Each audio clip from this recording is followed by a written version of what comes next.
Hi everyone, welcome back to my channel. Long time no see. It has been quite a while since I was seeing you guys daily for Bookmas. But I hope everyone had a great Christmas. I hope everyone had a happy holidays and spent time with family and ate a lot of good food. I hope you're having a happy new year. You should be seeing this the day after the 1st. So I hope that you're having a happy new year. I cannot believe that it is 2025. I genuinely don't even know where 2024 went. But today we could go back and look back on December and I could tell you guys about the books that I read in December. You saw me read a couple of them for my 24-hour readathon, but there were a few more that I read outside of filming and taking a break from all that good stuff. So I wanted to show you guys what I read in December. I read 7 books, so let's just go ahead and get right into it. So I started off the month by reading The Most Wonderful Crime of the Year by Ali Carter. As soon as I saw this book, I was intrigued just from the cover, but also when people were describing it as like a Knives Out meets rom-com situation, I knew I had to read it. This is actually my book club's book pick of the month, and I'm so glad that it was because genuinely, this is probably one of the better like Christmassy books that I've read ever. I feel like they can get very redundant and cheesy, but this one, like genuinely, is probably the best Christmas time read. In this book, we follow Maggie and Ethan, who are both thriller authors. They're kind of actually rival authors. Maggie kind of feels like Ethan is like this pristine golden boy in their space, and so one day they are both invited to this mystery manor during Christmas time, and they both take the invitation as a yes because why not?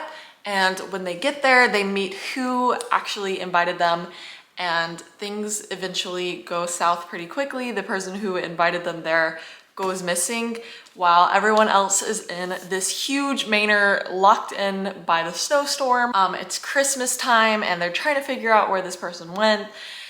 And that is where we meet the Knives Out like kind of aspect of it. I didn't actually go into this book very blind. Of course, I've been hearing a lot of things about it. If you watch Knives Out and if you're like me and you really enjoy Knives Out, you kind of really know what you're getting into this. This is very, very Knives Out inspired, like heavily like follows the plot of Knives Out. Of course, there's some things that are different, but I loved everything about this book. It's very short. The chapters are very short, like a page, 2 pages max. And I genuinely really enjoy when a book is that short because for me, it's very hard to keep my attention when the chapters are like 15 pages long for some reason. I love the way Ali Carter set this up. There's parts where you are reading the transcript from the police investigation. I would have really enjoyed listening to this one, and I know it because everyone swears by listening to the audiobook of this, but since I had the physical copy, I just read it physically. But I do think that if you are predominantly an audiobook listener, you should definitely give this one a shot. Maybe next year. I know it's a little bit too late because it's kind of Christmassy. I ended up rating this 4 stars, and I never really thought like a Christmassy rom-com could ever be rated that high, period. But genuinely, like, you're gonna eat this book up. If you like a mystery rom-com, it's very cozy. Characters are great. The like romance in it was very, very cute, not cringy at all. Genuinely, if you are maybe not a Christmassy, like Hallmarky kind of person and you swear by not reading Christmassy books, maybe give this one a try next year because I think this one can definitely change your mind. Next, I read How My Neighbor Stole Christmas by Megan Quinn. I read / listened to this one. I predominantly listened to it. This was okay. You've seen it all over TikTok. If you are on the book talk side of TikTok, you have definitely seen the promo for this book. She has been doing a great job like promoting it because that's what made me want to read the book. And so it is definitely spicy. If you're not interested in a spicy book, don't pick this one up. It is a little bit more on the spicier side. I went into this book predominantly blind besides what I had been seeing on TikTok. And yes, it's obviously Grinchy, but I didn't think that it was going to be very heavily inspired by Grinch as much as it was. Our main character's name is Story, but she has an aunt Cindy, and I think she has some cousins that are named like Lou or something like that. And so it is very heavily Grinchy inspired. There's also a narrator in this who has like its own beginning of the chapters, and it like rhymes, kind of like a Dr. Seuss book would, which honestly I kind of like that aspect of it. In this book, we follow Story, who ends up moving in with her Aunt Cindy for a little while after she has taken a fall and kind of needs someone to watch her and care for her in this little small town in Colorado. And in this small town, they are obsessed with Christmas. Christmas is a year-round thing. They always have the lights up. They have a mayor. I think they have like a Santa, like this guy who's like Santa all the time, I think. Honestly, I can't really remember. But when she arrives to her Aunt Cindy, her aunt says that her one wish while she is there caring for her, like not even just to like care for her and cook for her, whatever, she just wants her to participate in the Kringle competition that their town puts on every Christmas. Christmas Kringle competition is basically this competition where all the townsies come in and they can compete to see who has the most Christmas spirit, and then they're named the Christmas Kringle of that year. But when she enters, her neighbor sees that she is injured and is immediately like, she cannot win this. She never comes to our town. She used to visit all the time and now she just doesn't have time for us anymore. And when she left the last time that he saw her, she kind of left in this really weird way. They used to be kind of friends and close and they would talk, but then she kind of just up and left. And so he holds this like great animosity towards her. And he's kind of like, she is not gonna win like the most Christmas spirit of the town because he is going to enter, even though he is very Grinchy. Everyone in the town knows that he doesn't really ever care about this competition. So he enters with his friend to try and beat her. And yeah, I ended up giving this book 3 stars. I think it was just very middle of the road for me. It wasn't great, but it wasn't awful. Like there's some things that stood out to me and there's some things that I was like, okay, like let's move on. I did kind of like the narrator aspect to it. If you're listening to it, it's pretty cool because it's a whole different voice and he's rhyming and he kind of like chimes in during the he kind of like breaks the fourth wall sometimes, and so that's kind of what I liked about it. Obviously it's very in your face Christmassy, but it wasn't very cheesy like a Hallmark movie would be, so that's why I kind of landed at 3 stars for it, because it wasn't the best Christmas book that I've ever read.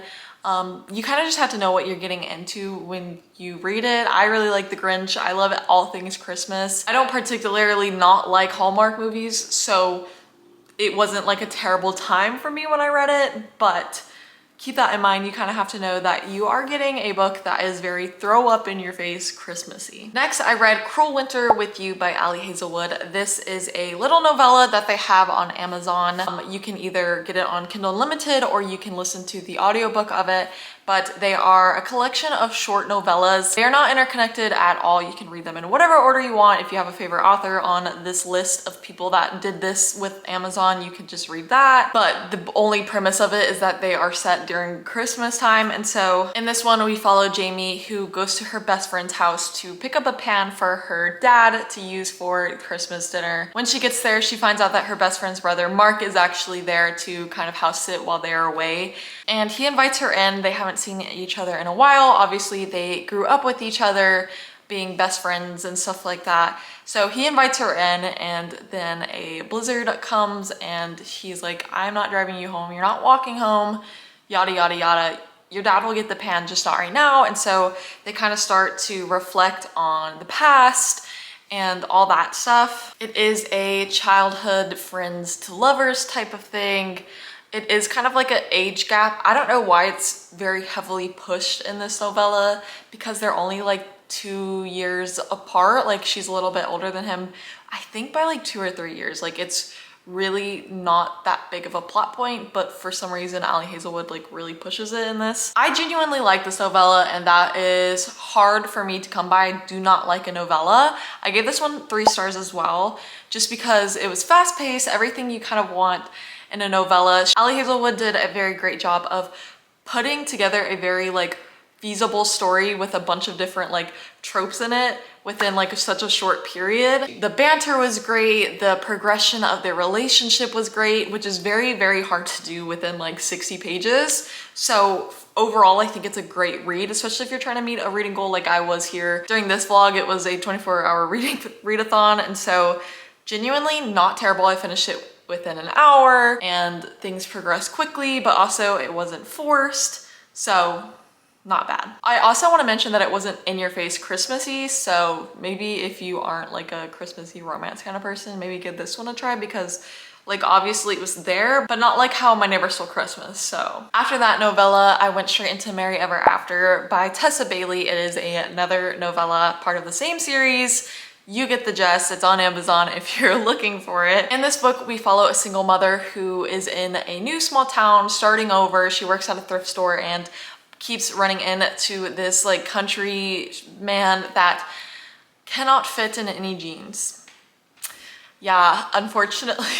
Unfortunately, that is the plot of the story. He cannot fit into any jeans and keeps coming back because he keeps breaking his pants.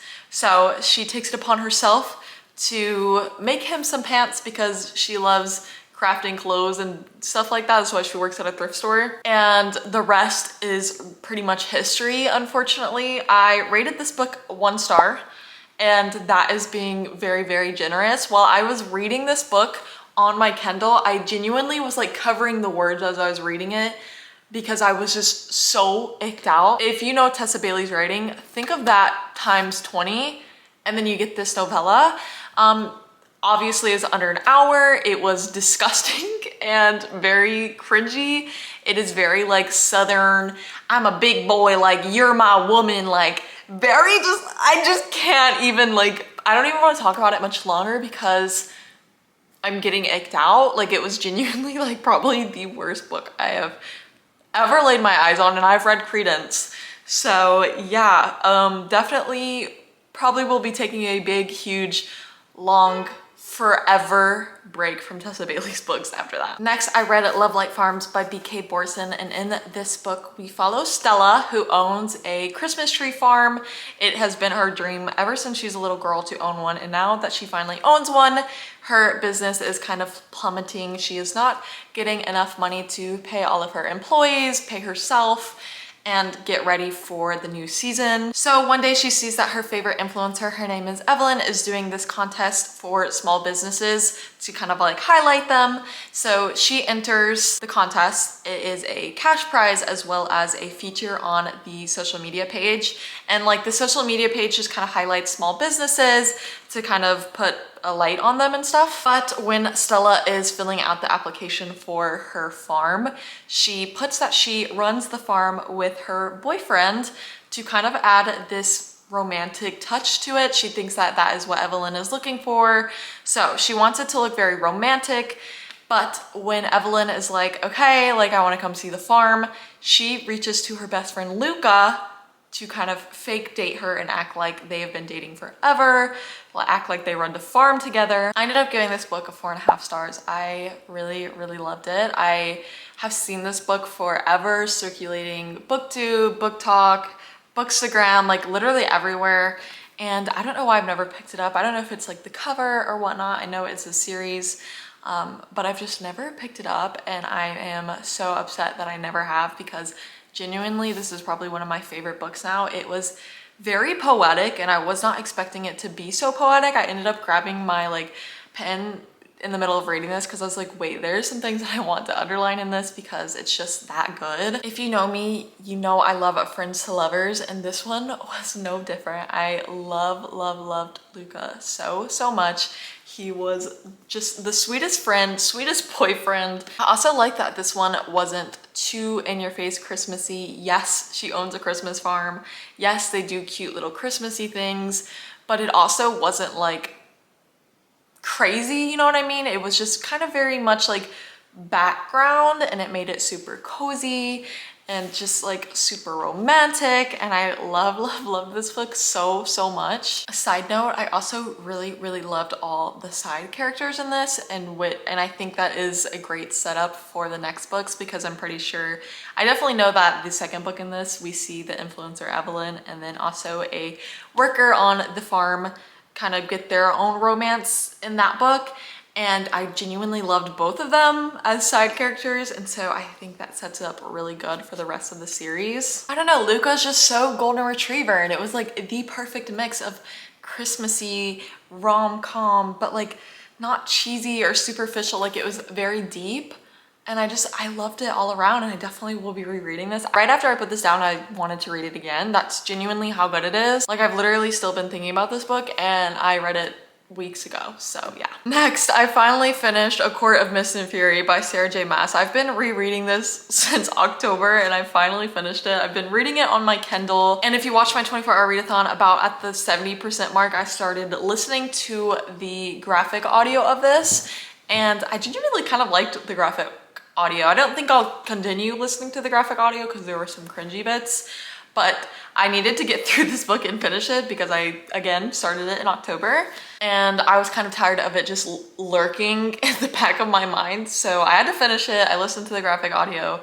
Still would give it 5 stars. If you don't know about this book, I don't want to talk about it much because it is the second book in the series, but it is part of the A Court of Thorns and Roses series, and in this one, we kind of just see Feyre's relationship progress with a certain someone. Again, I don't really want to talk about this. I don't think I'm going to talk about this much because if you haven't even read the first one, I don't want to talk about this one because it ruins the first one. Just know that in this one, we are still following Feyre and kind of watching her navigate her life after Under the Mountain, which is just this big plot point that happens in the first book. I'm not gonna go deeper into it. But anyways, I do still think that this book stands out of 5 stars for me. The progression in the relationship in this book is unmatched. The world building in this is unmatched. I want to live in Velaris. If you know, you know. Like, I genuinely want to live there. Every time I think about this book, I think about how, like, it would be to be a fae living in Velaris and, like, just doing whatever the hell you wanted for eternity. So I do still think that this book stands at 5 stars. The next book in the series is my favorite, so maybe that one is just a 6 stars for me. I don't really know, but I do think I think all the books are 5 stars besides maybe the novella. Maybe I'm biased, but I genuinely love this book so much. I feel like I took a little bit longer to read it this time because I already knew what happened, and so I didn't really need to devour it, you know what I mean? I kind of wanted to take my time rereading this because I do think it'll be my last reread for a while, I think. So like I said, I started it in October, but I already knew what happened, and so I wasn't like in a rush to get through it, but I am happy that I finished it because it was a long time coming and I needed to finish it. And then my last read of the month was My December Darling by Lauren Asher. This is also a novella, and I think it might be kind of interconnected. Like, I think we see these characters in one of Lauren Asher's other series. I'm not sure. I don't really read any of her other books. I just saw this one and I thought it looked cute, and I, again, was trying to meet a reading goal that I did not meet. So I read this because it was a novella. In this book, we follow Catalina, who is going to be the maid of honor in her sister's wedding. Her sister is marrying her ex, which already is kind of weird. They didn't really romantically date, if you know what I mean. Like, they didn't hook up, but like they dated, but they were also long distance because she's a travel nurse. Anyways, she ends up meeting the best man, Luke, who is a doctor at the same hospital that she is at for her travel nurse contract in Lake Wisteria for just a little bit while she is preparing for the wedding and gearing up to the wedding. And at first she is kind of like, doesn't want to walk that territory with Luke because she doesn't think she's good enough for love after, you know, her sister starts dating and marrying her ex, and she kind of feels like it would be wrong for her to turn around and date her ex's best friend, but she needs help with her maid of honor speech. Everyone kind of thinks of her as like this emotionally unavailable, kind of like not happy person, and so she wants the speech to be really great. She wants it to be funny, and she knows that Luke is kind of the guy for that. He's already wrote his speech, and so she kind of reaches out for help from him. I ended up giving this novella 2.5 stars. It took me forever to read this. Considering it is a novella, it took me weeks to finish this because I just did not really care. Like, I liked the main characters, but I also thought it was kind of weird that the whole plot line is that her ex is marrying her sister. Like, I don't know, I couldn't get past it, and I guess I just felt bad for Catalina because she was like, well, I don't want to date my ex's best friend. But it's like, but they did the same thing to you. Like, I don't know. It was just making me really mad. And so I didn't want to finish it, but then I only had a little bit left. So I ended up finishing it. I did really like Catalina and Luke together. I think they were a great couple. I just think the circumstances wasn't great. I liked that they did Christmassy things and the wedding was like during the new year, and so it was very much like Christmassy background, not like in your face. I also just don't think I like books centered around a wedding because I didn't really like the Unhoneymooners and stuff like that. So maybe that was kind of my issue. I didn't really care for that big plot line of it. But I loved Luke. I loved the way he expressed himself. I hate when a male main character is kind of like playing hard to get or like kind of feels weird to like pursue the woman. And he was very straightforward, like, I like you, I want this to work. And did all these like little gestures for her. I really did like that Luke was about like the little gestures and stuff like that. So yeah, it fell flat for me. It wasn't the best. And it took me forever to read. I am glad I finished it because the ending was cute. And like I said, I do really like the characters in the book. I just didn't like the whole like problematic part of it to begin with and like the wedding plot line, which both were like the biggest plot points of the book. So you know what I mean? Just Anyways, those were the 7 books that I read in December. I genuinely did not think I would read as many Christmassy books as I did. For some reason, I was just in the mood to read a Christmassy romance this year. Typically I am not and do not read any, but this year I had a great time reading them and I'm glad that I did because I found some new favorites. Let me know down below if you read any of these this year and what your thoughts were on them. I hope you guys enjoyed. Happy New Year, and I hope to see you guys in the next one. Bye.